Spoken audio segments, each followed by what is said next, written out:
Hi, I'm Greg Yowitz, Jewish Federation of St. Louis Board Chair. Welcome, everyone, to this special event. We've been working toward this day for many years. This new museum will build upon the work of so many who envisioned a Holocaust museum, collected thousands of precious artifacts, and donated their time and effort to ensure that the memory of the Holocaust is preserved and passed along to future generations. We hope that you enjoy this symbolic event, and we look forward to seeing you at the opening in mid 2022. And now, I'd like to welcome Rabbi Carnie Rose, who will lead us in a blessing. Thank you, Greg. Shalom, ladies and gentlemen and friends. Rabbi Jonathan Sachs, the former chief rabbi of the United Kingdom, who tragically lost his battle with cancer last week, once noted, one of the most poignant of all collective responses on the part of the Jewish people to the Shoah was to categorize all the victims of the Holocaust as those who died al Kiddush Hashem, that is, for the sake of sanctifying God's holy name. And why? Because the most demonic aspect of the Nazi genocide was that Jews were not given a choice. By calling them in retrospect holy martyrs, contemporary Jews give the victims of the Holocaust the dignity and death of which they were so brutally robbed in life. Jewish self-definition includes the idea that God has risked God's reputation in the world by associating with us as a special nation, an or goyim, a light unto the nations of the world. God is surely the God of all humanity, but God chose the people of Israel to be God's witnesses and ambassadors to the world. And when we fail in this role, it is as if God's standing in the eyes of humanity has been damaged and diminished. It would seem to me that the project we are here today to initiate at this groundbreaking virtual ceremony is a true Kiddush Hashem, an exemplary elevation of God's status in the world by creating a new St. Louis Holocaust Museum, one that is supported not only by the Jewish community and one that is not only intended for Jews. We live up to our calling to be God's emissaries to all. In the Torah portion which we read yesterday, the Hittites call Abraham, our father, a prince of God in our midst. The work that we begin today affirms that we are the inheritors of this holy task and challenges us to continue living up to the noble and special status given to us by our history. So today we pray, Master of the universe, long ago, we were called by you to show the world that religion and morality must go hand in hand. Never was this more needed than in our day when racism, prejudice, xenophobia, and jingoism are running rampant. Let us therefore pledge to redouble our efforts to help sensitize, educate, and inculcate our community, our region, and the world at large in the proposition that loving God means serving God's creatures, that is, loving and serving the human family. There is no greater challenge, no greater responsibility, and in this, the 21st century, no more urgent need. May our St. Louis Kaplan Feldman Holocaust Museum, established in honor of the survivors and in the memory of the victims, be a step towards what we are aiming for, a crucial process, the process of mitigation and ultimately the eradication of sinat chinam, of baseless hatred from our midst. And this is a sentiment I hope you'll join me in saying amen to. Amen. It is now my honor to call upon our Jewish Federation President and CEO and my friend, Brian Herstig. Thank you, Rabbi, for those meaningful and inspiring words. This year, we commemorate the 25th anniversary of the St. Louis Holocaust Museum and Learning Center. For over 2 decades, this institution has been one of the most impactful projects of the Jewish Federation of St. Louis. We are proud of the important work the museum has accomplished thus far, and we're excited to see what the future holds for the world-class institution we are all building. I also want to talk about the state of our federation as an organization committed to working with our community partners and for our community. Jewish Federation of St. Louis has 3 primary roles in the community. We are funders, we are communicators, and we are conveners. I like to call us the FCC. The first, funder, is what many know us best by. Our role as funder extends beyond just the direct financial assistance we create through opportunities like the annual campaign and special projects such as the capital campaign for the St. Louis Holocaust Museum. As you may know, recognizing this vital role, our board of directors recommitted in the spring to the full amount of investments into the community, regardless of where the annual campaign ends this year. We also provide non-financial assistance to our community partners that result in real dollars through things like capacity building and the work of the community lobbyist who protects or fines government funds. We leverage these financial and non-financial resources to create impact. And most important, we evaluate that impact and we report on it because we are responsible to our investors, all of you, and the entire community. Our second role, communicator, is to share and extend information and opportunities to the community. We do this in many ways. When this crisis began in March, Greg and I started twice weekly, now weekly, calls with community volunteer and professional leadership as a way to connect, hear from the community, and provide a space and place to share concerns, frustrations, and needs. During the crisis, Federation staff and volunteers reached out to thousands of people in our community to check in, offer aid, and keep the lines of communication open. Our last role is of convener, that of bringing our communal ecosystem together to discuss, problem solve, and work together. Federation has always had the role of convener in the community, whether it is through professional councils, a community demographic study, Board of Trustees discussions, or other mechanisms. During the crisis, the need to convene was heightened, and we stepped up. We conducted a series of seminars with the United Way to educate the St. Louis nonprofit community on the Paycheck Protection Program. And in collaboration with the Missouri Foundation for Health and the United Way, we helped put together a 3-part series on fundraising during a time of crisis for all nonprofits across Missouri. And of course, we have expanded our own programming as a way to allow people to connect with virtual tours of Israel, the Outstanding Wednesdays with Women's Philanthropy Series, online programs for families through PJ Library, and so much more. During this current crisis, we've been proud to work with our valued supporters, community partners, volunteers, and staff to ensure the capital campaign for the Holocaust Museum moves forward successfully. And we have exceeded expectations with the campaign over the last several months, despite the complexity of our present world. We are excited that the day is finally here, and in a few short minutes, we'll be breaking ground on a new world-class Holocaust Museum, where students, guests, and community members will learn the history of the Holocaust and its important lessons. We look forward to seeing this project come to fruition over the next several months. Now, it is my honor to introduce Harvey Wolf. Harvey's father was Leo Wolf, a St. Louis Holocaust survivor and one of the key founders of the St. Louis Holocaust Museum over 2 decades ago. The Wolf family has played a very important role in the museum throughout its history, and we are privileged to have them with us today. The St. Louis Holocaust Museum and Learning Center was a dream of my father, Leo Wolf, for a very long time. As Holocaust survivors themselves, both my parents knew how important an institution like this would be for the region, but it was not an easy goal to attain. Luckily, my father had the support of the 2 other founding members of this museum, Tom Green and Bill Kahn.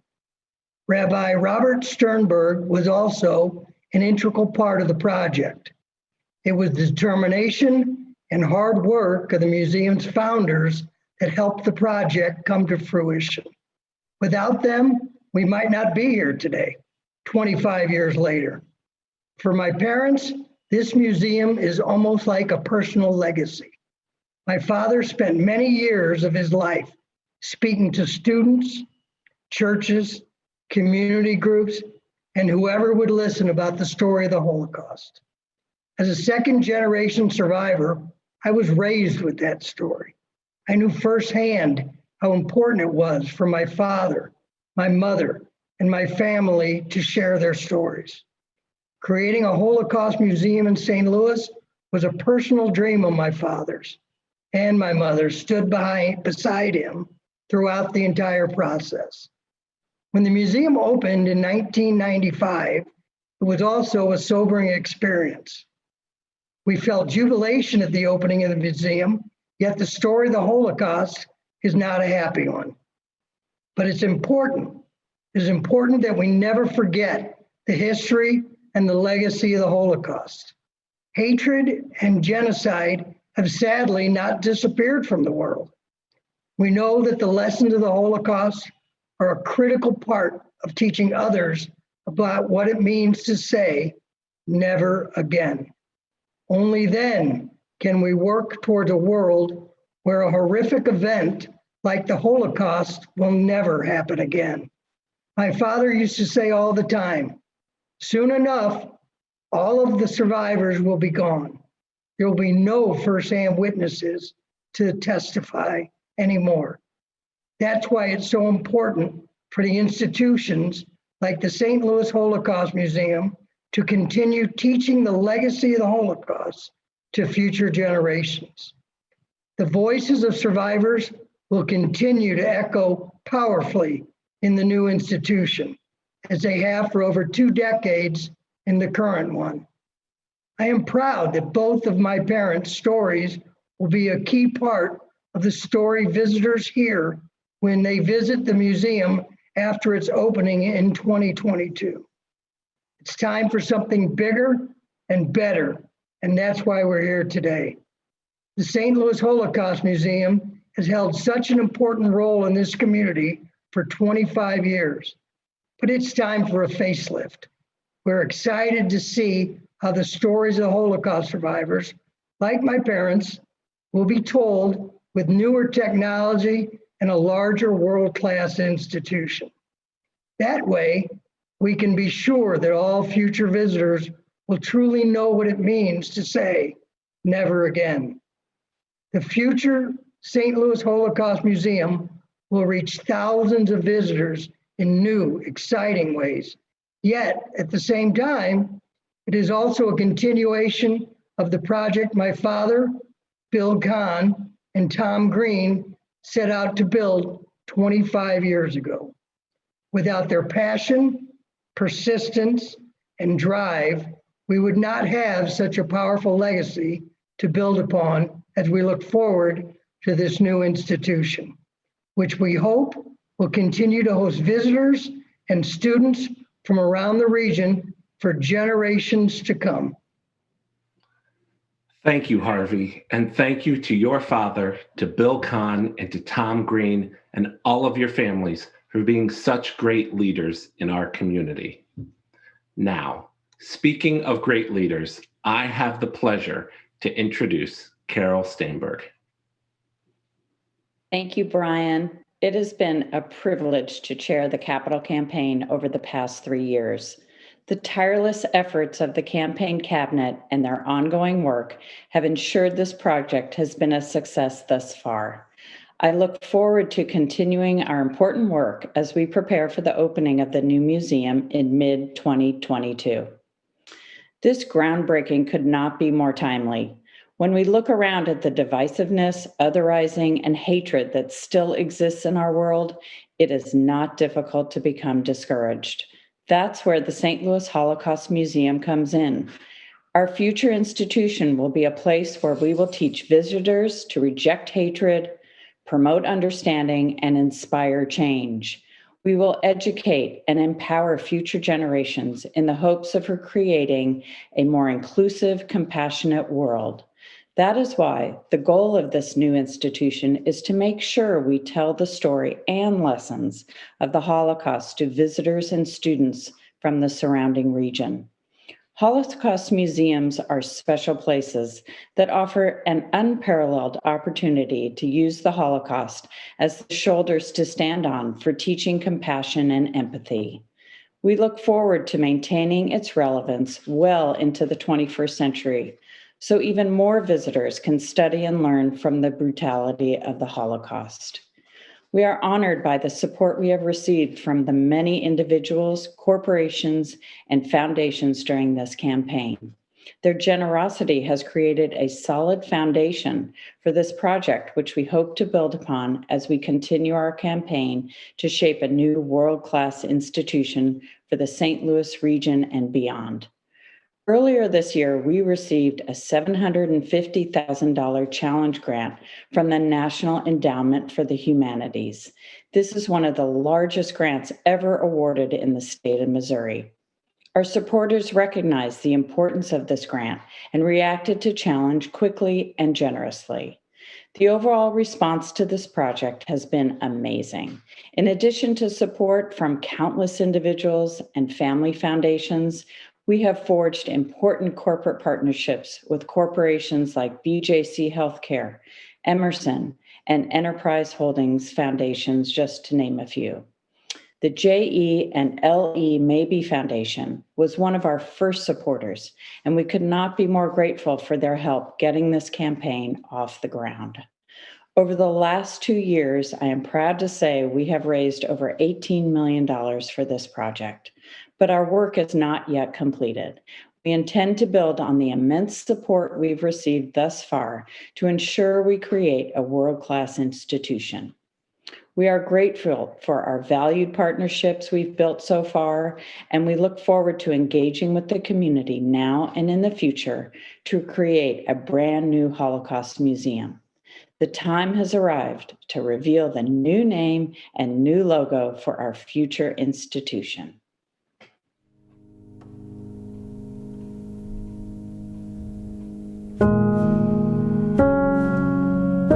Earlier this week, we were joined by Gloria Kaplan Feldman and Harvey and Leslie Wolf, who revealed the new look and name of the museum, the St. Louis Kaplan Feldman Holocaust Museum. Gloria, along with her late husband Reuben, started the Gloria and Reuben Feldman Family Education Institute, which enabled the museum to expand its programming and achieve even greater objectives. Born in Lithuania, Gloria immigrated to the United States with her parents, Abraham and Bessie Kaplan, and her brother David. The family settled in St. Louis in 1949. Nearly all of the remaining members of her family, including her older brothers and grandparents, perished during the Holocaust. The St. Louis Holocaust Museum is close to Gloria's heart, and we could think of no one better to reveal the future name of the museum. I've been fortunate to have been involved in many projects on the Millstone campus. The groundbreaking is special because it will ensure that the future generations know and understand what did happen and what can happen. We're about to break ground, which proclaims that our long-awaited construction has officially begun. The dirt today is a milestone, but just because it represents something new, because it reaffirms a commitment long held in our community to share the memories of the Holocaust Museum and survivors. Our connection is not to some long ago event. It lives with all of this resolved, never to let such a travesty before our people again. It will live within these walls, in the stories that have been told, the photos and the lives lost, and the powerful lessons it preserves for all time. Because of COVID, we have filmed the groundbreaking in advance. I wish I could have been there, but I am proud to present our groundbreakers, Greg Yowitz, Brian Hursting, Don Hannon, Dan Rich, Harvey and Leslie Wolf, and of course, my friend and inspiration, Gloria Feldman. That was amazing, even on Zoom. Even if we can't be together in person, we can be together through the magic of television. Thank you, Michael. Now, through the magic of Zoom, I have the pleasure of welcoming Gloria's daughter, Cheryl Atkins, to our program. Cheryl? Thank you, Carol. What a momentous afternoon.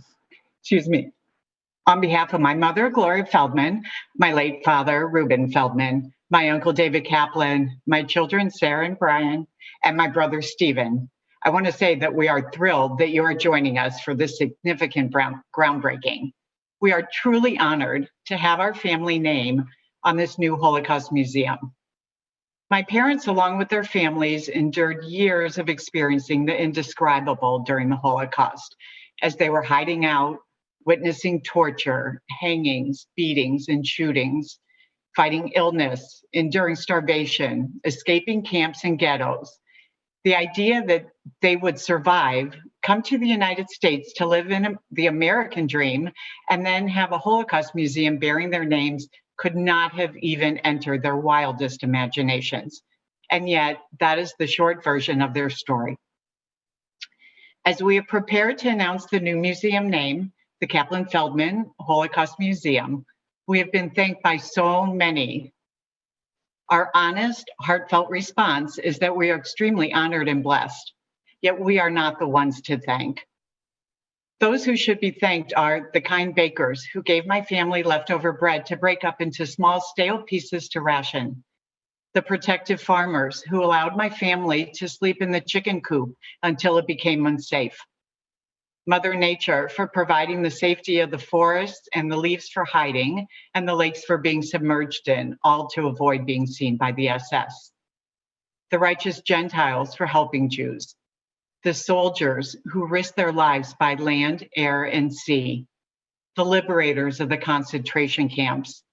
The doctors who treated my mother in the displaced persons camp in Munich. The passenger ship crew who brought survivors to freedom.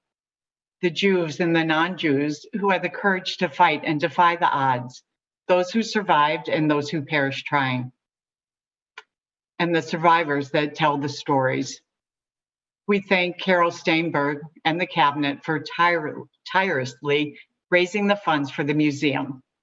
We thank the founding families of Leo and Sarah Wolf, Bill Kahn, and Tom Green, who had the foresight over 35 years ago to establish the original Holocaust Museum and Learning Center. We thank Don Hannon, Greg Yowitz, Michael Staenberg, and Andrew Rayfeld for their vision and their guidance. We thank Gallagher and Associates, for their tremendous creativity and expertise in designing this transformative museum. We thank the Holocaust Museum staff, especially Dan, Jean Cavender, and Lori Cooper. We thank the Holocaust Museum family, including the extremely dedicated leaders, the survivors, the docents, the volunteers who understand the need to create and sustain this vital education center for the community. We also thank the patrons who recognize the impact of the museum and, most importantly, become knowledgeable and take action so that we know that never again can be a reality.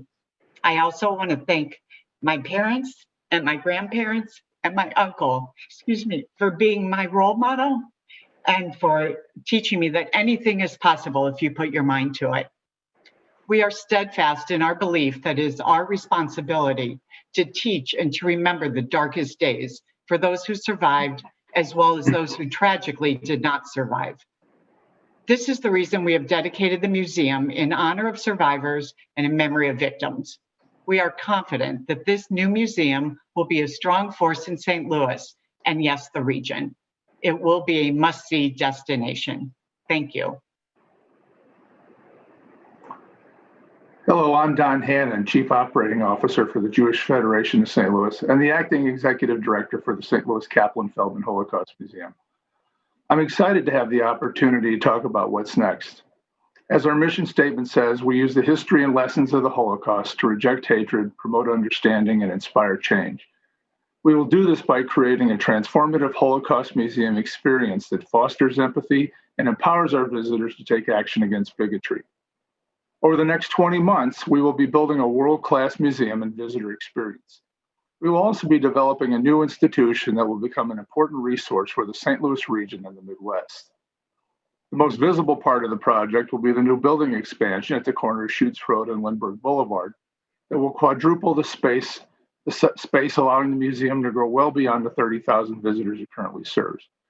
Inside the new and renovated space, we will be working with world-renowned museum designer Gallagher and Associates to create a moving and impactful experience for visitors. Patrick Gallagher and his team have been involved in this project since its inception almost 4 years ago and share our commitment.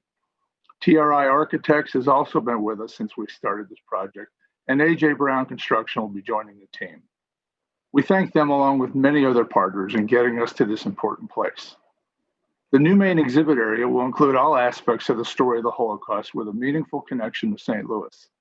And we use the museum's collection of oral histories and artifacts.